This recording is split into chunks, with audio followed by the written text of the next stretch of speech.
folder. Even I have a third floor, which is me.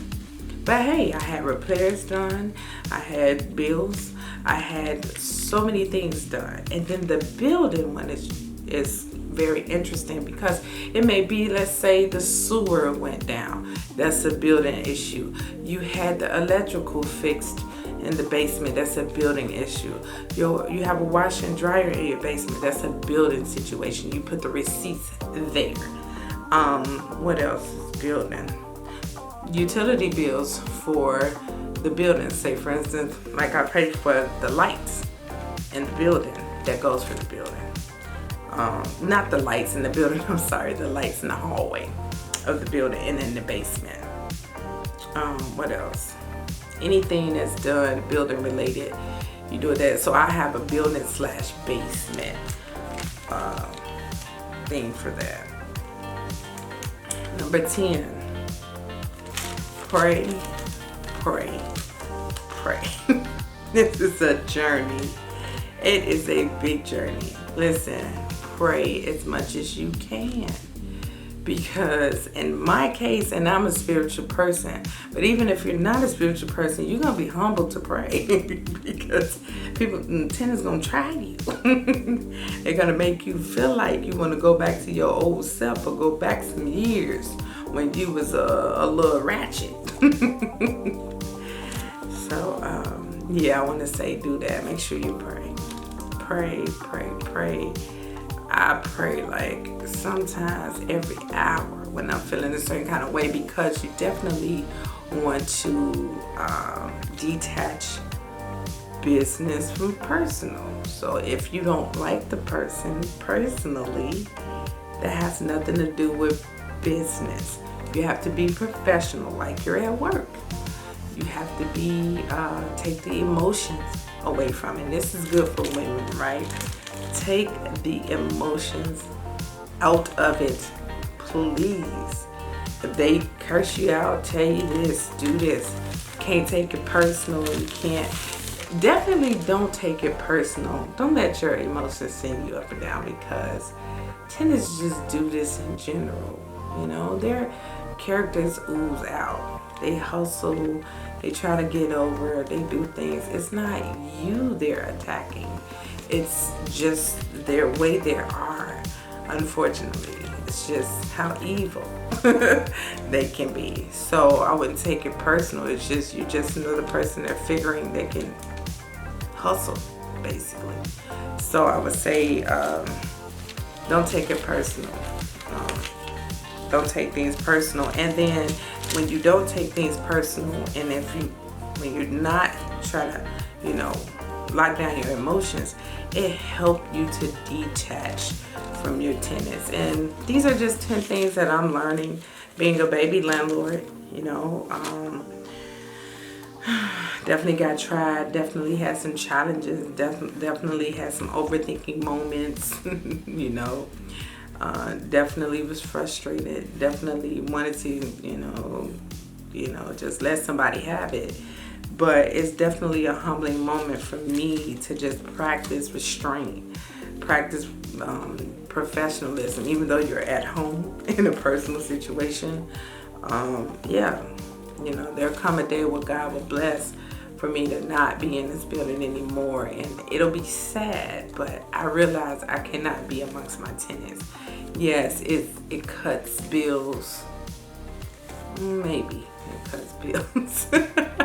Well, it helps. I always said in the beginning, I said the first year, I want to get a chance to know my building and know what it consists of and know what it's like to be a landlord. That year is come and gone. It's time to go. And I'm definitely being wise about it. I'm definitely counting the costs, if you will. I'm definitely making sure that I'm doing things like, counting, okay, if the rent is this much, if I leave, how much would I have to pay extra? Would the rent that I charge for this apartment suffice me leaving? So it's a lot to think about. I had some big old beautiful bay windows in the front, and I'm just like, oh, just to look at them. They're so beautiful. I don't have curtains up. like in the winter, I'm just gonna have to put plastic up, and it might look tacky. I don't care. But if you see my windows, oh my God, it's like you done took a picture of the outside world, and you get to look at it every day. It's a beautiful view. Now, I'm not trying to be funny. It's an L across the street. It's trains, though I don't hear them. It's, you know, city, but when I sit on my couch and I lay on my couch, I see the trees, I see the sky. It's beautiful. And oh my God, when I sit on my back porch, oh my God, it's like I can see the stars, or as my son calls them, the pollution craters. He said, anyways, love, that's another story, but it's just beautiful. So I'm definitely gonna miss it. And we'll see how everything goes, because it just depends on how God moves my situation, you know. But I'm hoping to be out within the next year, or definitely my second. This is my second year. By my third year, definitely. If not, then amen. You know, I'll take it. I'll take wherever God leads me. But yeah, those are just my little tips. You know, I don't know everything, but I'm living. Everything is trial by fire for me right now. So I think what better way than to let you know as I'm in it, as I'm going through it right now, live and in person and live in color, as they say. So if y'all have any questions, comment below. Everybody's situation is different, but you know, if you know my character or knew my character, then you know and understand where I'm going from here. I think everyone would struggle with being tied to one tenant, you know, and hopefully for everyone else that owns a property, that tenant that they're tied to isn't a scam artist.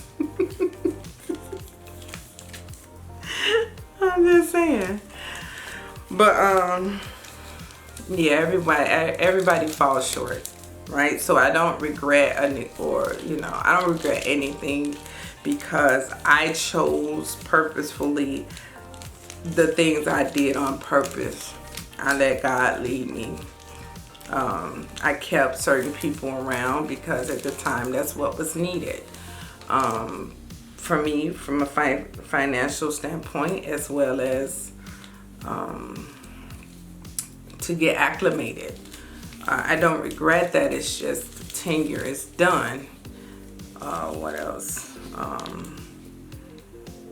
So I don't regret anything I did, even if it was a wrong decision. It was a learning decision. A learning lesson, and that's how you find out things. You know, trial by fire. That's how you learn things that work. Yeah, they can train you. Anybody can train you. You can learn anything, but until you do it and get it and make your own mistakes, then I think you'll learn that. And me, I'm more visual, more hands-on, so I'm not hard-headed. Trust me, I'm not. I'm one of those people that I get so much information, different views from 50 different people, and then that'll be God saying, listen, at the end of the day, you have to decide what you want for your building, because this one's saying do this one's saying do that, this one's saying you got to do this one's saying you didn't do that. Listen. Oh, I forgot to mention, I also had a mentor. It's good to get a mentor. Get a mentor if you can. Some of the things I think we started falling short on seeing eye to eye. I think I had a mentor that was very abrasive, kind of, which at the time I think I needed it. But you could tell I kind of grew up and put my big girl panties on when I was like, no, that's not what I would do. Yeah, that makes sense, but then again, it doesn't. You know, I started kind of standing up on my own 2 feet, and You know, because certain landlords will say certain things. Like certain landlords believe, do whatever the tenant needs to get the money. Even property managers, some property managers, I don't believe that. If you moved in and you were okay with the paint, you can't come in and dictate if the paint color changes. If the paint looked nice, it didn't need to be painted. So that's my take on it. People are different. People feel like, you know, no, you get that money, get that paper. Well, I'm kind of not desperate. You know, my God provides. But at the same time, I do listen to be humble. I'm new at this, so I don't know. So I listen, but it helps me to kind of weed out what I don't want to do and then kind of implement what I do want to do. So, but yeah, I had a mentor, and I think it's I grew up, and I feel kind of proud of myself. And you know, God has showed me more things along the way, but there'll be times too where you'll be like, I don't want to do this no more. Especially having a full-time job like me. Those times I was just like, look, finna hang this on up. Somebody else can do it. And that's why I'm having a... Sorry guys, I don't know what happened, but as I was saying, you know, getting a property manager is really good because it kind of helps tie you to only the business aspect of everything, not the whole dealing with the, like for instance, when you have an owner of a business, that owner doesn't deal with the employees. He implements managers over the employees to delegate and tell them what to do and kind of coordinate things and work with them. Man, it was a good idea. Thank you, Lord. Yeah. He don't, because he don't have time for it. He's busy trying to handle the business of the company or get more companies or come up with ideas of how to do things. So that's what I want to be. I want to be like that creative person, that person in the background saying, you know what, every Christmas I'm gonna give out gift cards. You know, every month I'm gonna have a tenant meeting, and every such and such we're gonna do this and you know, stuff like that. And plus, the way my life is, I don't really have the capacity to deal with the extraness. Let's just say that, the extraness. Okay. I'm working on this channel. I'm going to be doing another channel, as well as working full-time, as well as a single parent, as well as handling the aspects of this, and soon getting my own house. Like, I have so many other things to juggle than to be worried about somebody who has a light out or wants to complain about paint or doesn't want to pay their rent on time, or like, it has to be straight business. It has to be. And I did start it out at a personal perspective, kind of. But well, basically I wanted to make a difference, right? One of the reasons behind me getting the bill is because I was like, man, I've been a Section 8 tenant for such and such years, and I wanted to be a landlord and kind of be one that does not discriminate. Be a landlord that makes a difference. Be a landlord that does not treat everyone like a piece of money. You know, I've had interesting landlords along the way. I mean, interesting landlords. Some of them I understand now. Definitely. And we'll talk about that later. And then some of them I'm just like, wow, you know, probably a little too greedy. I had one landlord who didn't care about repairs or anything. She just wanted her money. And I'm like, But see, I'm that landlord that when something goes wrong, I go running, depending on Well, no, I go running. I go running in terms of, okay, who can I call? What do I need to do? Who can I get to come over? What do I need to fix? If anything's broken, I'm on it, right? So it would be good to have a property manager to do that. Not a slumlord by far. Like if you see my units, you'd be like, Everybody that's came in my unit from Orkin to the cleaning services, they're like, this is a nice building. Thank you. Thank you, Lord. Thank you. And I keep it up. Now, there's some things that I need to get better, but amen, one day at a time, right? So don't beat yourself up.